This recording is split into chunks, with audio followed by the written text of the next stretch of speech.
بسم اللہ الرحمن الرحیم۔ السلام علیکم۔ آج کی اس ویڈیو میں آپ ملاحظہ فرمائیں گے لیلۃ القدر کی فضیلت۔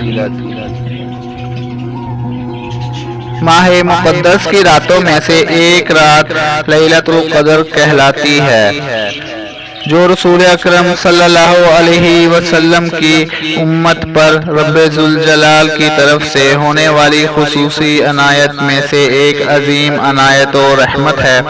قرآن مجید میں اس رات کو 1000 مہینوں سے افضل قرار دیا گیا۔ ہزاروں مہینوں کے 83 برس 4 ماہ بنتے ہیں۔ جس خوش نصیب نے اس رات کو عبادت میں گزار دیا، اس نے گویا 83 برس 4 ماہ سے زیادہ زمانہ عبادت میں گزارا۔ پہلی امتوں کی عمر سینکڑوں سال تھی۔ اگر کوئی اعمال صالحہ میں ان کی برابری کرنا بھی چاہے تو یہ اس کے لیے ممکن نہ تھا، مگر رب کائنات نے خیر الامم کو یہ مقدس شب و مرحمت فرما کر سابقہ کے ساتھ عبادت میں برابری بلکہ آگے بڑھ جانے کا سامان پیدا فرما دیا۔ گناہوں کی معافی۔ شب قدر کی اہمیت کے لیے قرآن میں بیان کردہ مذکورہ فضیلت ہی کافی تھی، مگر رسول اکرم صلی اللہ علیہ وسلم نے اپنی امت کو اس قدر منزلت بتانے کے لیے متعدد ارشادات فرمائے ہیں کہ آپ صلی اللہ علیہ وآلہ وسلم نے فرمایا، جو شخص لیلۃ القدر میں ایمان کے ساتھ اور ثواب کی نیت سے عبادت کے لیے کھڑا ہو، اس کے پچھلے تمام گناہ معاف کر دیے جاتے ہیں۔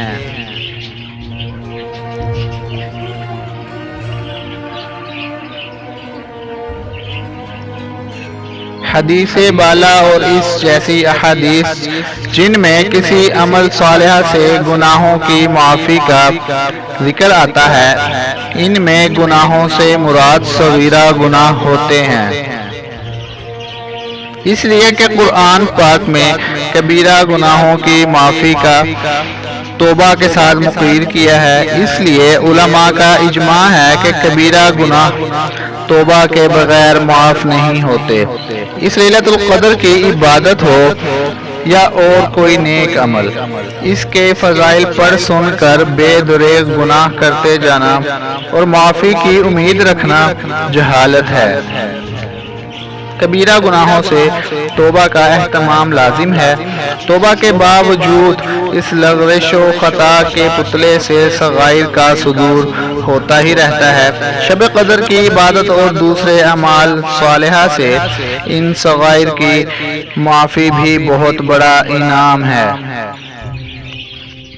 تعین لیلۃ القدر کے اٹھ جانے کا سبب۔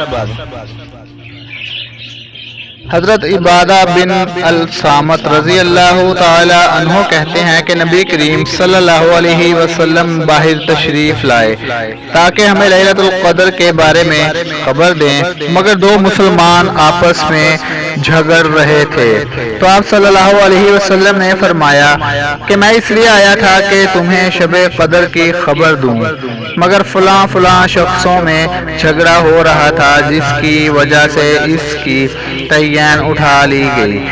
کیا بعید ہے کہ یہ اٹھا لینا اللہ تعالیٰ کے علم میں بہتر ہو۔ اب اس رات کو 9ویں، 7ویں اور 5ویں رات میں تلاش کرو۔ دوسری روایت کے پیش نظر یہ 3 راتیں آخری عشرہ کی ہیں۔ اگر آخری عشرہ اول سے شمار کیا جائے تو 27، 29 اور 25 بنتی ہیں، اور آخر سے شمار کیا جائے اور چاند 29 کا ہو تو 21، 23 اور 25 بنتی ہیں، اور 30 کے چاند کی صورت میں 22، 24 اور 26 بنتی ہیں۔ آپس کا اختلاف اور بغض و عناد اس قدر بری چیز ہے کہ اس کی وجہ سے شب قدر کی تعین ہمیشہ کے لیے اٹھا لی گئی۔ اختلاف و نزاع ہمیشہ برکات سے محرومی کا سبب ہوتا ہے۔ لیلۃ القدر اور آخری عشرہ۔ اگرچہ لیلۃ القدر کی حتمی تعین کا علم اٹھا لیا گیا، مگر احتمال کے درجے میں رسول اللہ صلی اللہ علیہ وسلم نے آخری عشرے کی طاق راتیں عبادت میں گزارنے کا حکم دیا ہے۔ جمہور علماء کے نزدیک رمضان خواہ 29 کا ہو یا 30 کا، آخری عشرہ 21ویں رات سے شروع ہوتا ہے۔ اس حساب سے حدیث بالا کے مطابق شب قدر کی فضیلت حاصل کرنے کے لیے 21، 23، 25، 27 اور 29 کی رات کو عبادت کا خوب اہتمام کرنا چاہیے۔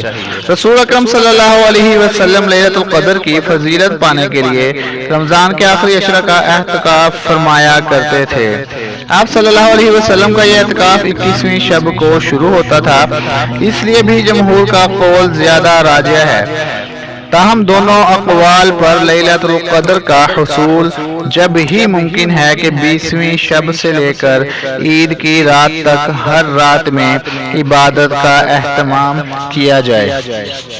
شب قدر کا علم مرتفع ہونے کی مصلحتیں۔ لیلۃ القدر کی کوئی متعین رات نہیں۔